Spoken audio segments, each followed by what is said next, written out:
I don't remember the day I was born in my past life, but I remember the day I met him. It was as if the universe itself had conspired to bring us together, as if every moment leading up to that day had been carefully arranged so that our eyes would meet across the bustling marketplace. The scent of fresh bread and dried herbs filled the air as merchants called out their prices. My silk sleeves brushed against wooden stalls as I walked, my maid trailing behind me, reminding me not to linger too long. But I wasn't listening. I was looking at him. He wasn't extraordinary by the standards of my world. He wasn't a prince, nor the son of a noble house. He was just a man, a scholar's son, his hands ink-stained, his posture poised but relaxed. He had deep brown eyes that held the weight of stories untold, and when he looked up and met my gaze, I felt something shift inside me. Recognition. It was absurd. I had never met him before. And yet it felt as though I knew him, as though we had spoken in another time, in another place. I didn't know then what that feeling meant. I only knew that I wanted to see him again. And I did. Again and again fate placed him in my path. At first it was nothing more than passing glances. Him at the bookshop, me seated in my family's carriage as we rode through town.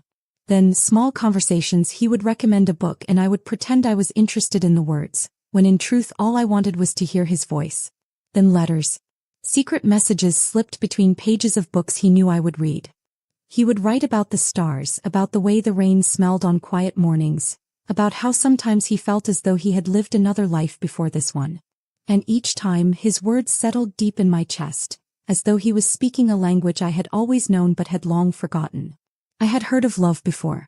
I had seen it in poems, read it in stories whispered by servants late at night. But I never understood it until him. It wasn't dramatic the way it was in the plays performed in the royal court. It wasn't rushed or desperate. It was steady. A quiet, persistent knowing. The certainty that my soul belonged with his. But love, in the world I was born into, was not a choice. I was the daughter of a noble family. My fate had been written long before I took my first breath. I would marry a man of my father's choosing, one whose name carried wealth and influence. Love had no place in such arrangements. And so I was promised to another. A man who smiled but never truly saw me. A man whose hands were cold when they touched mine. A man who had never written me a single word of poetry, who had never looked at the stars and wondered about the vastness of the universe. I was to be his wife, bound by duty. And yet I had already given my heart to someone else. We tried to fight it. He told me that we could find a way, that we could leave, that love was worth risking everything for. And I wanted to believe him. I wanted to close my eyes and run into a future where we could be together, where love mattered more than bloodlines and alliances. The night before we were to escape, he held my hands beneath the glow of lanterns and whispered, "In another life I will find you. No matter how many lifetimes it takes." I should have known it was a farewell. I never saw him again. The news came the next morning. An accident, they said. A carriage overturned, a body found near the river. His hands had still been clutching a letter when they found him, a letter meant for me. A letter I never got to read. Something inside me shattered. I didn't cry. I didn't scream. I simply existed, hollow and silent, as my parents arranged my wedding to a man I could never love. And so I married. I smiled in the way I was supposed to. I wore the silks and the jewels. I played the part of the devoted wife. I bore my husband's children, carried his name, fulfilled my duty. But my heart had died with him. And when my final breath came decades later, lying in a bed that had never truly felt like home, my last thought was not of my husband, nor of the life I had built. It was of him. His voice, his laughter, the promise he had made beneath the lantern light. "In another life I will find you." And as the darkness took me, I whispered a prayer into the void. Let me find him again. The world around me faded, but I was not afraid. I had lived a long life. A life filled with obligations, expectations, and quiet suffering. A life where I had played the role I was given without question. But in the end, as I lay on my deathbed, I realized that it had never truly been mine. I had been a daughter, a wife, a mother, a dutiful woman of my time. But I had never truly been myself. Because he had been taken from me before I had ever been given the chance to choose love for myself. His name had remained unspoken on my lips for decades, locked away in the deepest part of me. But now, as my body grew weaker, as the last light of my life flickered in the dim glow of the oil lamp beside my bed, I allowed myself to remember. His voice. His touch. The way he had looked at me as though I was his entire world. I let my eyes drift shut, letting the memories take me back to the past, to the marketplace where we had first met, to the hidden corners of the library where we exchanged letters, to the night he had promised me that our love would transcend time itself. In another life I will find you. No matter how many lifetimes it takes. I had never truly believed in destiny before that moment. But now, as my final breath trembled on my lips, I made a vow. If there was another life, I would find him first. I would not let fate steal him from me again. The cold of the night faded into nothingness, and for the first time in years I felt at peace. And then I awoke. But not in the world I had known. Not in the body of an old woman, nor in the quiet dimness of my deathbed. I awoke to the sound of voices, laughter, the golden warmth of morning sunlight spilling through a window. My limbs felt light, my breath steady, my body unfamiliar. I was young. I gasped, sitting up abruptly, my heart hammering in my chest. My hands, smaller, softer, untouched by time, shook as I brought them to my face. My skin was smooth, my vision clear, my breath no longer labored. I was alive. But not as the woman I had been before. I stumbled to my feet, nearly collapsing as my mind flooded with memories that did not belong to me. The past life I had lived, the love I had lost, the death I had accepted.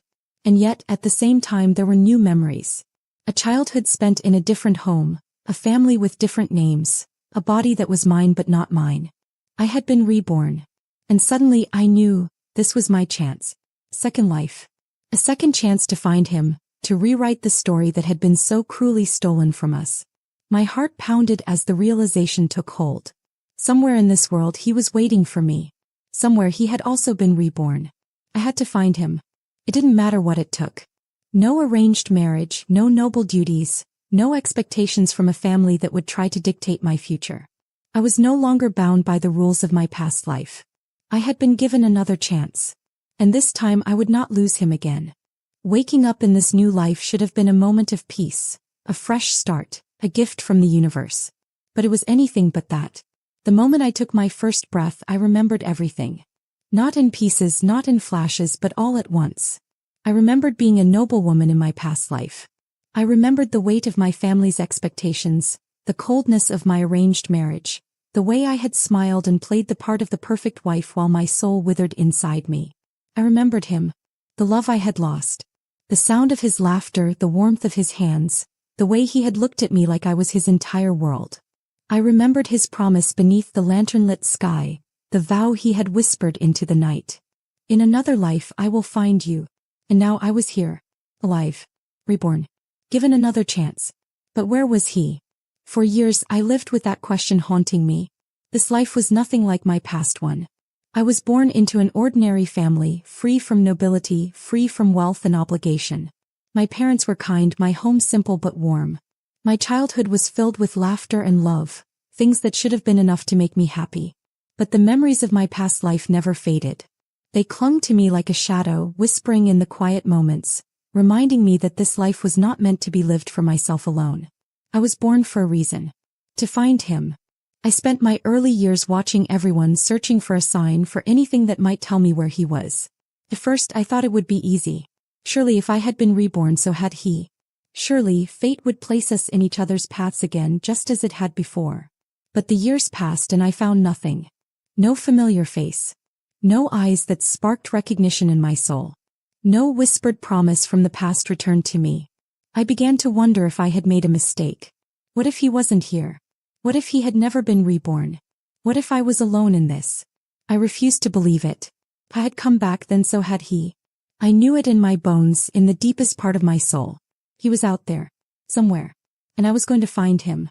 Even if it took my entire life. Years passed, and with every season that came and went, my hope flickered like a dying candle.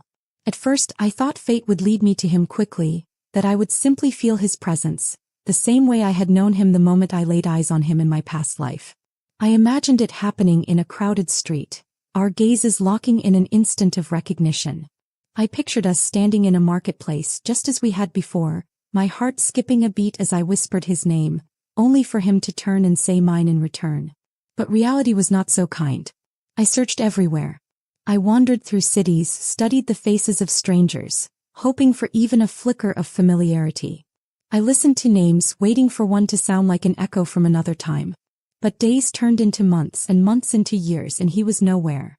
And worse, doubt began to creep in. What if he had not remembered our past the way I had? What if, even if I found him, he would be nothing more than a stranger, his soul untouched by the love we had once shared? What if I had been foolish to believe in this at all? There were moments when I almost let myself move on.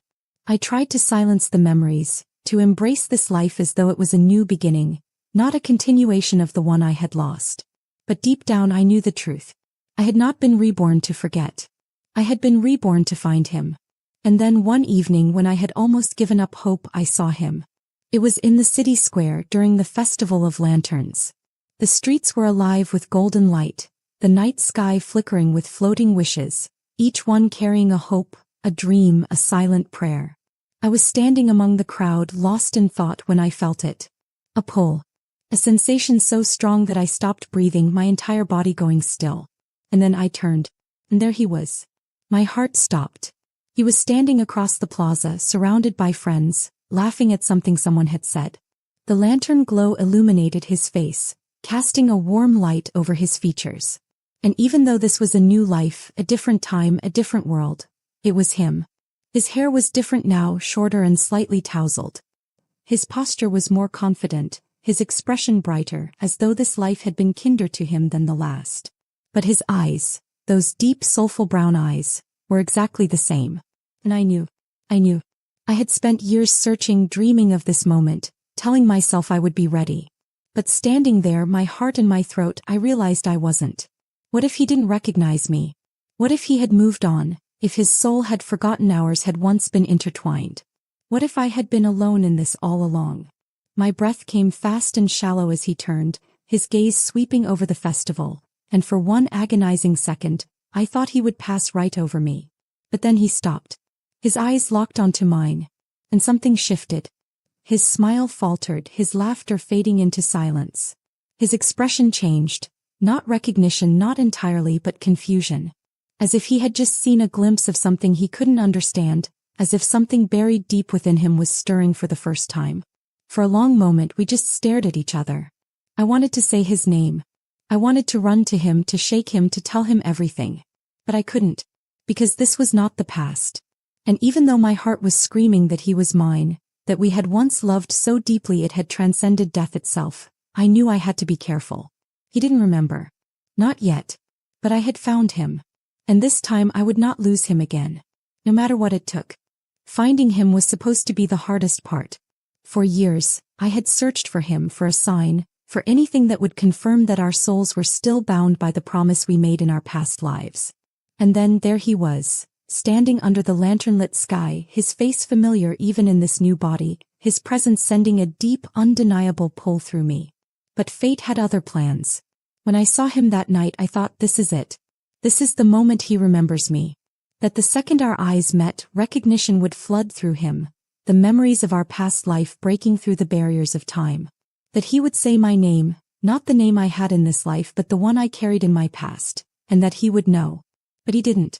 Instead, he only blinked at me, his brows furrowing slightly in confusion, as if he had seen something he couldn't quite place. His lips parted as if a question lingered there, but before he could say anything, another voice called his name. A woman's voice. And then she appeared. She moved beside him effortlessly, sliding her hand into his as if she had done it 1,000 times before. She was beautiful, long dark hair cascading down her back, her features elegant and poised. She had the kind of presence that demanded attention, the kind of confidence that made it clear she belonged at his side. I felt my heart stop. She turned to him, speaking softly, and he smiled at her. A soft, familiar smile, one that sent a sharp pain through my chest. And that's when I saw it, the ring on her finger. She wasn't just someone in his life. She was his fiancée. My vision blurred, the sounds of the festival fading into nothing. I wanted to step forward, to shake him, to beg him to remember.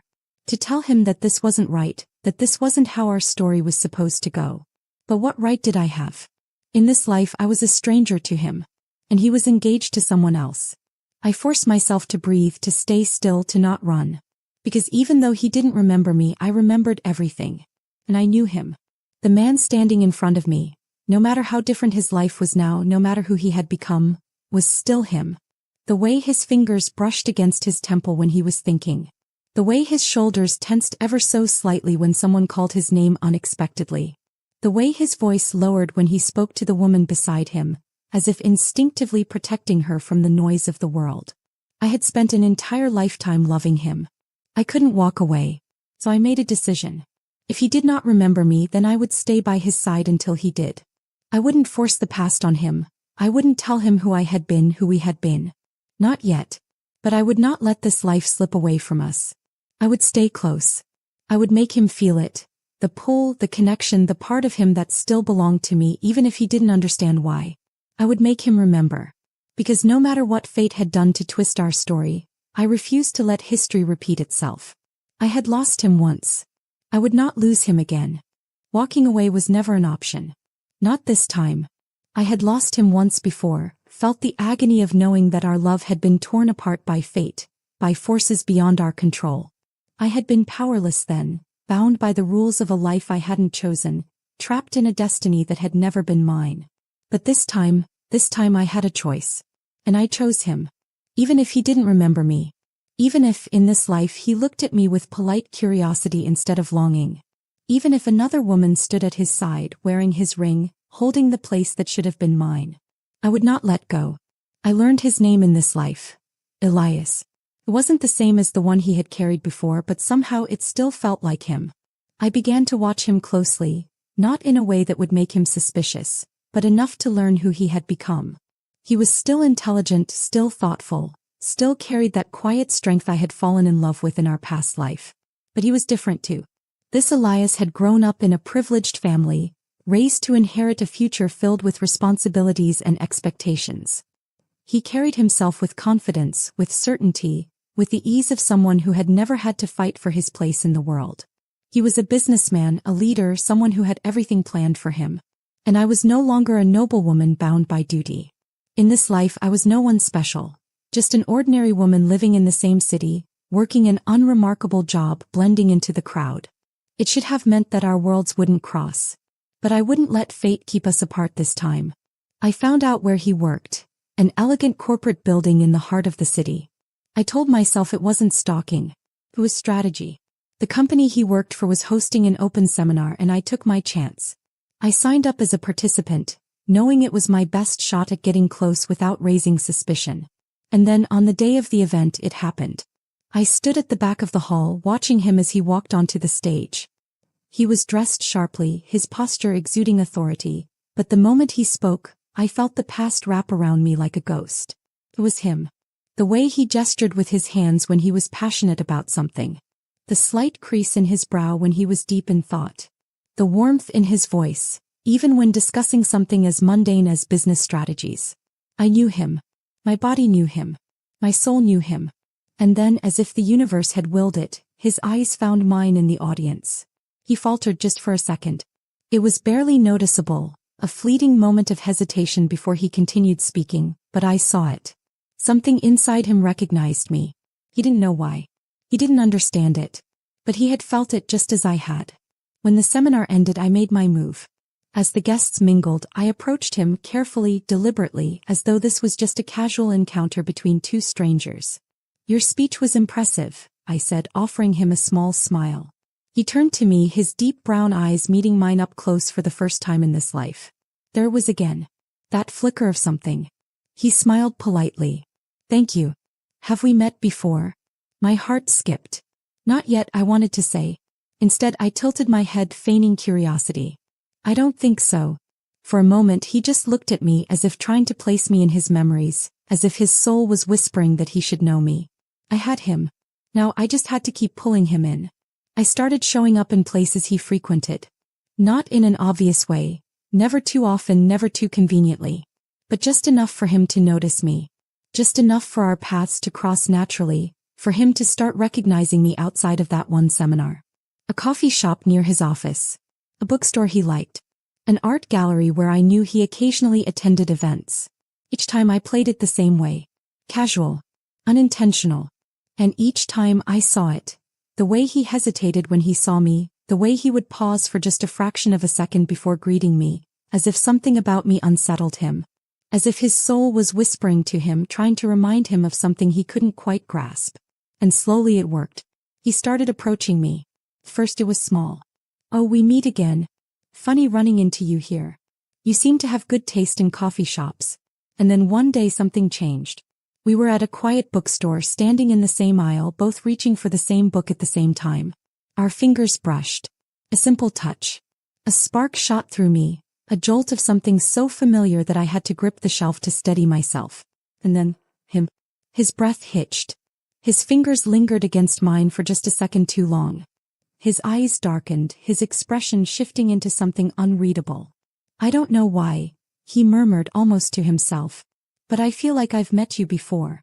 My heart pounded. Yes. I wanted to scream it, to shake him, to make him remember. But I knew I couldn't. Not yet. I had to be patient. I had to let him find his way back to me naturally. Because if I pushed too hard, if I told him everything before he was ready, I might lose him again. And this time I refused to let fate take him from me. I would stay by his side. I would make him remember. No matter how long it took. The more time I spent around Elias, the more I saw it. The glimpses of the man I had loved in another life. It was in the way his gaze lingered on me for just a second too long, as if his mind was trying to piece together a puzzle it didn't even realize was incomplete. It was in the way he always seemed to find me in a crowd, his eyes searching for me even when we weren't supposed to be near each other. It was in the way he spoke to me, not like a stranger but like someone who already knew me, even if he didn't understand why. But there were bigger signs, ones he couldn't ignore. At first they came in small, fleeting moments. The time we reached for the same book in the store, our hands brushing, and he suddenly stiffened, his breath catching in his throat. The way he hesitated whenever I said his name, as if expecting it to be different, as if his heart recognized a name that his lips had never spoken in this life. The strange way his body reacted to mine, like instinct, like familiarity, like something buried deep in his bones was waking up. But then something deeper began to shift. One evening we found ourselves walking together, a casual encounter that had somehow turned into an unplanned moment of solitude. The sky was dark, the streets lit by the soft glow of streetlights, and the city hummed with quiet life around us. He was talking, laughing about something, but then out of nowhere he stopped, turned to me. His brows knitted together, his lips parting slightly as if he was trying to say something, but couldn't quite find the words. Then softly, "Have we met before?" My breath caught. I had been waiting for this. Carefully I tilted my head, offering a small smile. "We've run into each other a lot lately," I said lightly. "Maybe you just feel like you know me." He shook his head. "No. It's different." He hesitated, frowning as if frustrated with himself. "It's strange, but when I look at you I feel like I should know you. Like I'm supposed to remember something, but I can't." My heart pounded. "Yes, Elias. You're supposed to remember. We were never meant to be strangers." But I couldn't tell him that. Not yet. So instead I asked, "And how does that make you feel?" He exhaled, rubbing a hand through his hair. "I don't know. It's like a dream that I can't quite grasp. Like I know there's something important, something just out of reach, but no matter how hard I try to focus on it, it slips away." I swallowed, trying to keep my voice steady. "Maybe it'll come back to you when you're ready." He studied me for a long moment, and for a second I thought he would say something that would confirm what I already knew. But then he shook his head as if brushing off the thought. "It's probably nothing," he said, forcing a chuckle. "Maybe I'm just overthinking." But we both knew it wasn't nothing. Not long after, I began noticing something else. Elias was losing sleep. I saw it in the way he carried himself. His shoulders slightly tenser, the faint dark circles under his eyes. When I asked him about it, he brushed it off, claiming he had been working late. But then one day as we sat at our usual cafe, he let something slip. "I keep having these weird dreams," he admitted, stirring his coffee absently. "They don't make sense, but they feel real." I froze. "What kind of dreams?"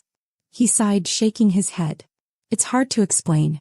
I keep seeing places I don't recognize. People I don't know. But they feel familiar, like I should remember them. And then there's this girl."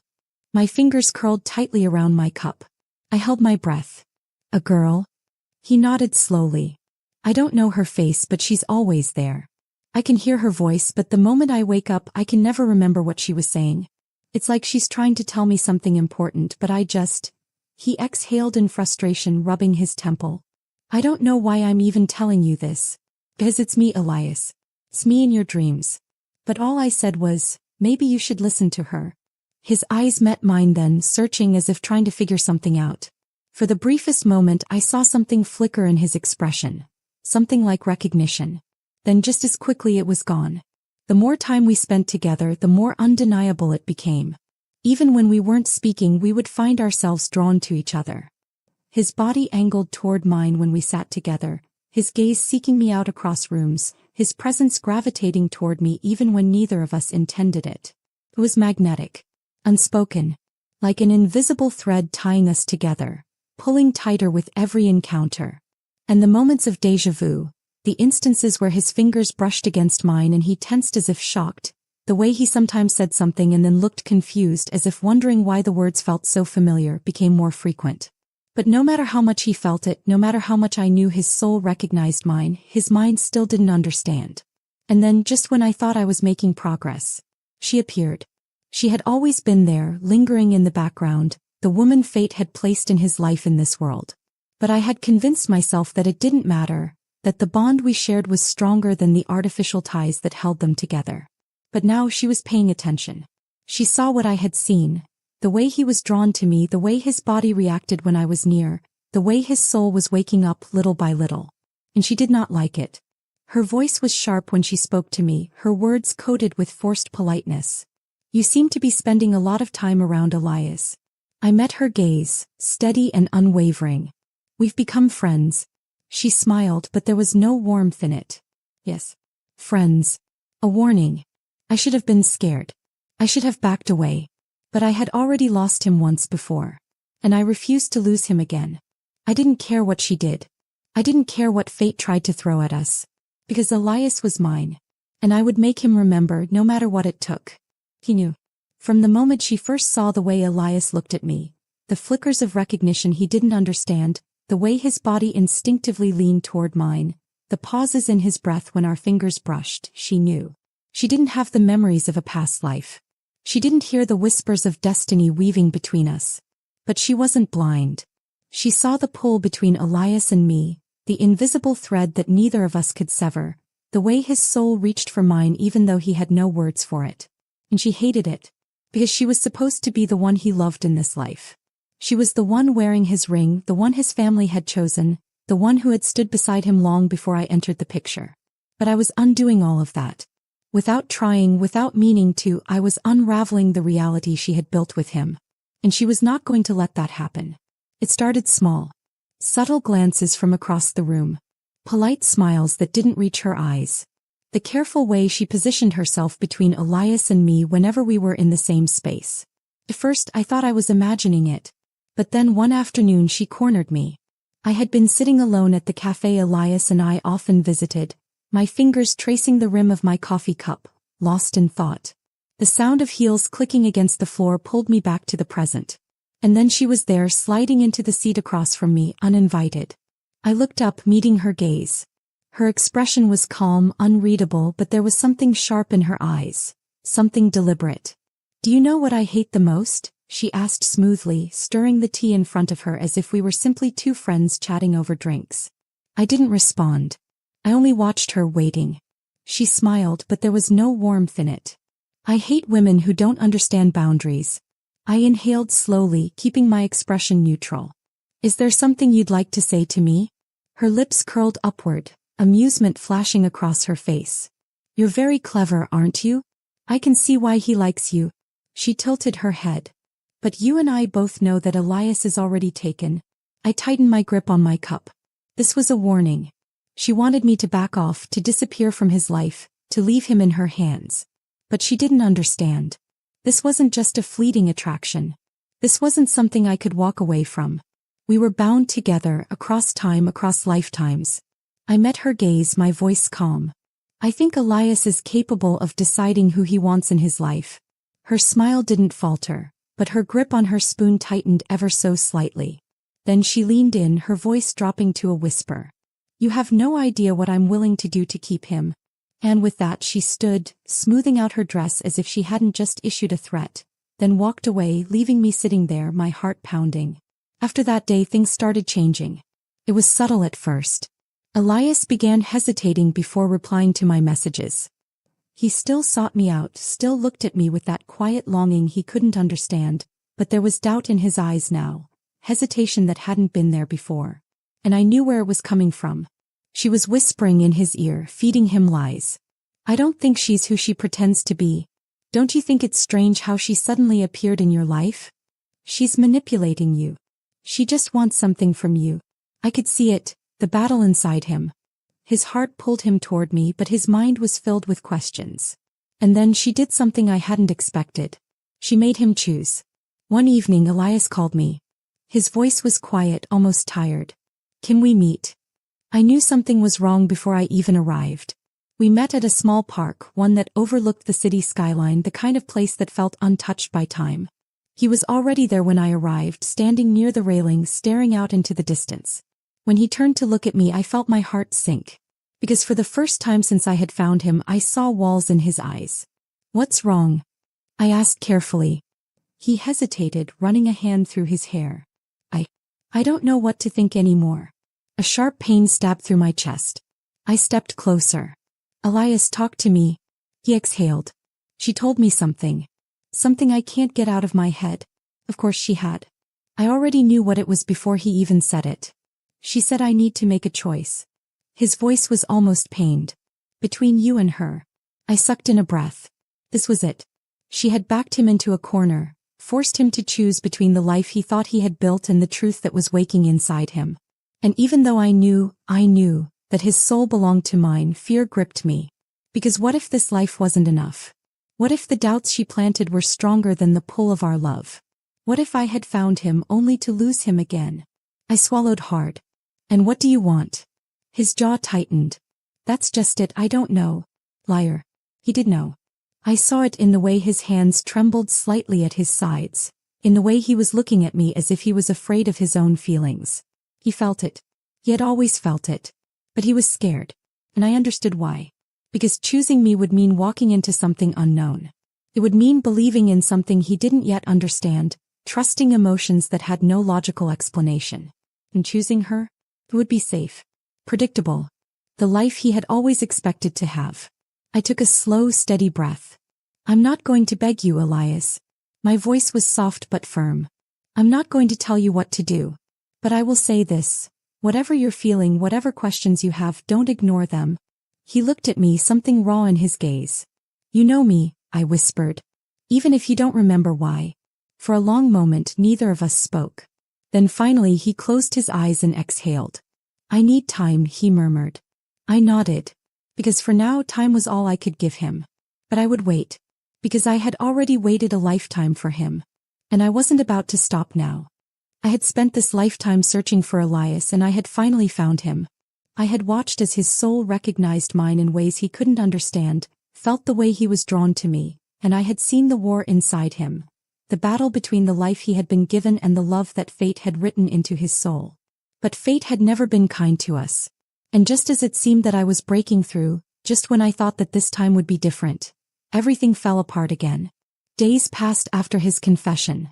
After he admitted he didn't know what to do. After he admitted he felt something but couldn't understand it. I gave him space. It was the hardest thing I had ever done. Every part of me wanted to stay close, to remind him of the love he had forgotten, to make him see what was right in front of him. But I knew he needed to come to it on his own. He needed to choose me not because I forced him, but because his heart remembered even when his mind didn't. And then one evening my phone rang. It was late. Too late for a casual call. My heart pounded as I picked up, and the moment I heard the voice on the other end, I knew. It wasn't Elias. It was one of his friends.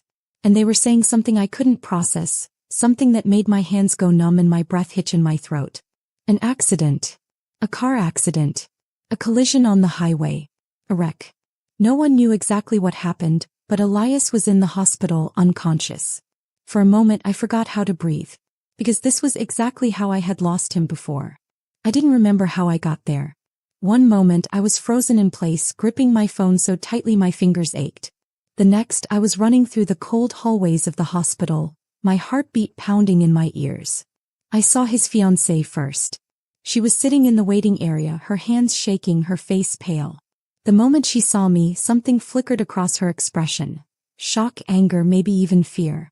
She had been so focused on keeping me out of his life, on making sure I never got too close. But now we were both here. Because now it wasn't about choosing anymore. It was about whether he would even wake up at all. She stood as I approached, and for a moment I thought she would tell me to leave. That she would throw one final warning my way, demand that I stay away. But instead she just looked at me, her eyes empty. "Do you even understand?" she whispered, her voice trembling. "If he doesn't wake up, none of this will even matter." I didn't answer her. I just pushed past her, needing to see him. The sight of him in that hospital bed nearly shattered me. Looked fragile. The strong, confident man I had chased across time lay still, unmoving, machines beeping quietly around him. There were bandages on his head, bruises on his arms. The steady rise and fall of his chest was the only sign that he was still here at all. I swallowed the lump in my throat, moving slowly toward him. My fingers shook as I reached out, brushing against his hand, the same hands I had held in another life, the same hands that had once written me love letters, the same hands that had promised me he would find me again. And now he was slipping away. A tear slipped down my cheek, my chest tightening. "No," I whispered, my voice breaking. "Not again. Not like this." I wasn't losing him again. I wasn't going to watch him slip through my fingers like sand, wasn't going to let fate rip him away from me a second time. I leaned in, my forehead resting lightly against his hand, closing my eyes. "Please," I murmured, my voice barely a breath. "If you can hear me, come back to me." I squeezed his fingers. I waited. Nothing. That night I fell asleep in the chair beside his bed. And I dreamed. But it wasn't like normal dreams. It was him. Not Elias as he was now, but him as he had been before. His past self, the man I had loved in another time. We were standing beneath the lanterns again, just like we had been on the last night I had seen him alive in our past life. He was holding my hands, his gaze filled with something desperate. "You found me," he whispered.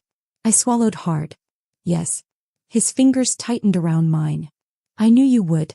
Tears burned in my eyes. "Then why can't you remember?" He exhaled, closing his eyes for a moment as if pained. "Because fate is cruel." I shook my head. "I won't accept that. I won't lose you again." He cupped my face, his touch warm and familiar. "You have to wake me up." I blinked. "What?" He leaned in, his lips brushing against my forehead. "Wake me up," he whispered. And then I jolted awake. I gasped, sitting up so fast the chair nearly tipped over. The room was quiet, dimly lit. Elias hadn't moved. But his fingers were twitching. I sucked in a sharp breath, my heart slamming against my ribs. Slowly his eyelids fluttered. Then finally his eyes opened. For a long moment he just stared at the ceiling, his breathing uneven. Then slowly his gaze turned toward me. And the second his eyes met mine, I knew. Something had changed. Because for the first time in this life he looked at me like he knew me. Truly knew me. And then in a hoarse, barely there whisper he spoke. A name. Not my name in this life. But the one I had carried in my past. The one I thought he had forgotten. And just like that, he remembered. The moment Elias whispered my past name, the world around us seemed to stop. I had been waiting for this, praying for this. For so long, I had wondered if he would ever remember, if all the signs, all the moments, all the pull between us would be enough to awaken what fate had buried deep inside him. And now it had happened. His lips barely moved, his voice weak from exhaustion, but I heard it as if he had shouted it into the universe. The name I had carried in my past life. The name only he had ever spoken with such reverence, such love. Tears burned my eyes as I gripped his hand, my fingers trembling against his. "Arias." My voice broke, my heart hammering. "You remember me?" His breathing was uneven, his brow furrowing as though he was piecing together the memories unraveling in his mind. His lips parted, but no words came at first, just a quiet exhale, like he was trying to grasp something just beyond reach. Then softly he murmured, "It was you. It's always been you." A sob caught in my throat. He knew. I wasn't crazy. I wasn't chasing a love that had only existed in my own heart. He knew me. But before I could even process the enormity of what had just happened, the door to his hospital room slammed open. And she was there. His fiancée. The second she stepped inside, her eyes locked onto me, dark and stormy with fury. She must have been standing outside, watching, waiting, knowing that she was losing him. "You," she hissed, her voice shaking. "What are you doing here?" I barely looked at her. I couldn't. All I could see was Elias. His gaze flickered between us, his face paling as realization dawned on him. He had been caught between us before, unsure, hesitant, trapped in doubt. But not anymore. Because this time he knew. I saw it in his eyes. The walls that had been built in this lifetime were crumbling, the weight of our past pressing into his soul. He wasn't just Elias anymore. He was the man I had loved then and the man I loved now, colliding into one. His fiancée moved to his side, gripping his arm like she could somehow anchor him to the life she had built around him. "Elias," she whispered urgently, her voice laced with desperation. "You know me. You chose me." He didn't speak. His hand tightened around mine instead. Her entire body tensed. "Elias," she tried again, "this woman is manipulating you. She's poisoning you." His gaze snapped to her then, sharp, clear, resolute. "No," he said, his voice stronger than before. "She's reminding me." A heavy silence filled the room. Her face twisted, her grip on him tightening. "What does that even mean?" she demanded. "What has she been telling you?" "Lies. Fairy tales." Elias inhaled deeply, his fingers curling around mine like a lifeline. He sat up a little, ignoring the pain that still lingered in his body. "I remember," he said quietly. "Not just her. Not just this life. I remember everything." Her face drained of color. I could almost hear the sound of her world shattering. Because she knew then she had lost him. She had spent so long fighting to keep him, to keep me away, but fate had already written its decision. And this time I refused to let it take him from me. She left. Not without another bitter glare in my direction. Not without the sharp intake of breath that told me she wanted to scream, to break something, to demand that this wasn't fair. But she left. And when the door closed behind her, I turned back to Elias, afraid to speak, afraid that if I said the wrong thing, if I breathed too loudly, the spell would break. But he only stared at me, his gaze filled with so many emotions I could barely stand it. Slowly, carefully, he lifted a hand, brushing his fingertips against my cheek. "You waited for me," he murmured. A tear slipped down my face and I nodded. "Always."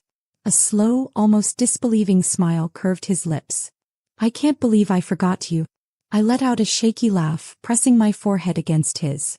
"You didn't. Not really. You were always finding your way back to me." His breath hitched. Then, softly, he said the words I had waited lifetimes to hear. "I love you." I closed my eyes, inhaling deeply, letting those words wrap around my heart like a promise. "I love you too," I whispered back. This time I would not lose him. This time fate would not tear us apart. This time we would fight back against the universe itself. Together. Elias had finally remembered.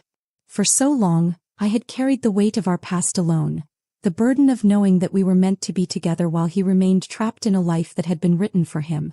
But now the wall between us had crumbled and his soul had awakened. He saw me, not just as the woman he had met in this life, but as the one he had loved before. And I saw him. Not just as Elias, but as the man I had loved across time, the man whose hands I had once held in secret, the man who had whispered promises to me beneath the lantern-lit sky in a world long lost to time. We had been given a second chance. But fate was not done with us yet. Now that he knew, now that everything was clear, there was no turning back. But remembering was only the beginning. The life Elias had built in this world was not one he could walk away from easily. He was engaged, his family's future tied to the woman who had fought so hard to keep him by her side. His company, his obligations, everything was tangled in a web that had been carefully spun for years. And then there was me, the woman who had appeared out of nowhere, threatening to unravel everything. The whispers had already started. People began to talk about the way Elias had changed, about the woman who was always seen near him, about the tension between him and his fiancée. And she, his fiancée, was not going to let him go without a fight. I had expected her to lash out, to make a scene, to throw everything she had at me in one final desperate attempt to hold on to him. But she didn't. Instead, she played her final card in the most painful way possible. He went to his family. Elias had been raised in a world of tradition, of expectations, of duty. His family was powerful, respected, and deeply invested in the life he was meant to lead. And now they saw me as a threat. They called him to a private meeting, a room filled with stern voices and sharp gazes. "Think about what you're doing," his father warned, his voice laced with authority. "Do you truly believe this woman is worth throwing away your entire future?"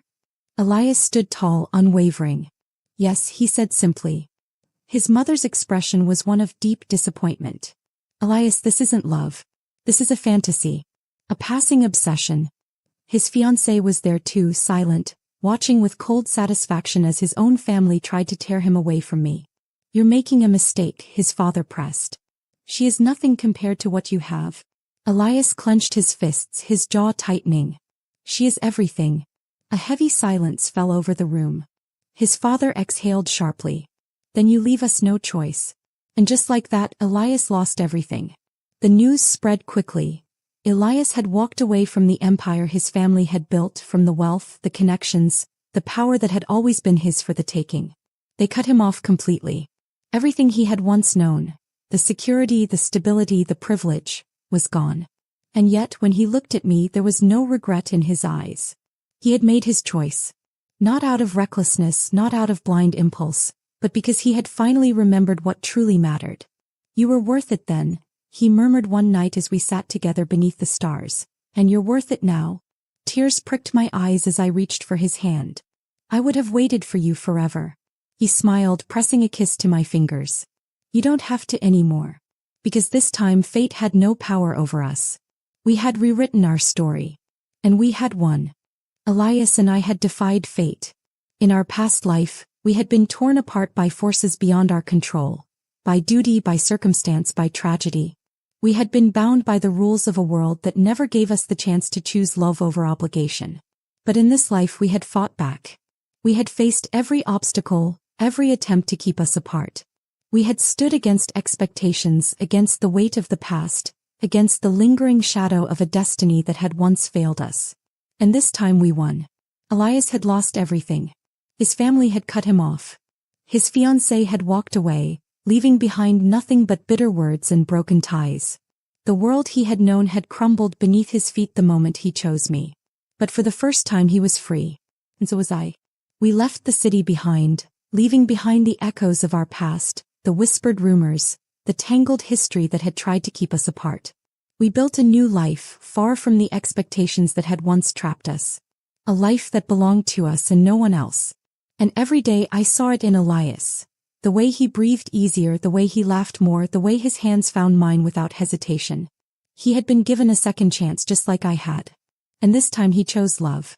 One evening, as we sat together beneath a sky full of stars, Elias turned to me with a quiet expression, his fingers tracing idle patterns against my skin.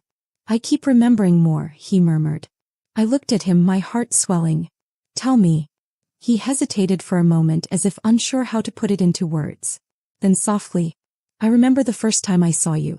In our past life." A sharp breath caught in my throat. "You were standing in the marketplace," he continued, his voice laced with something tender, something raw. "Your hair was pinned up, but the wind kept pulling strands loose. And I remember thinking, she looks familiar." A tear slipped down my cheek. "You did recognize me," I whispered. He smiled faintly. "I just didn't know why." I swallowed hard, my fingers tightening around his. "And now?" His gaze locked onto mine, steady and certain. "Now I know. And I'll never forget again." His lips found mine then, soft and lingering, sealing the promise we had waited lifetimes to fulfill. Some people believe that love is fleeting, that it fades with time, that it can be lost. But I know better. Because I had lived it. I had searched across lifetimes, fought against fate itself, refused to let time erase what was meant to be. And in the end, love had won. Because Elias and I were not just lovers in this life. We had been lovers before. And we would be lovers again. No matter how many lifetimes it took. No matter what obstacles stood in our way. We would always find each other.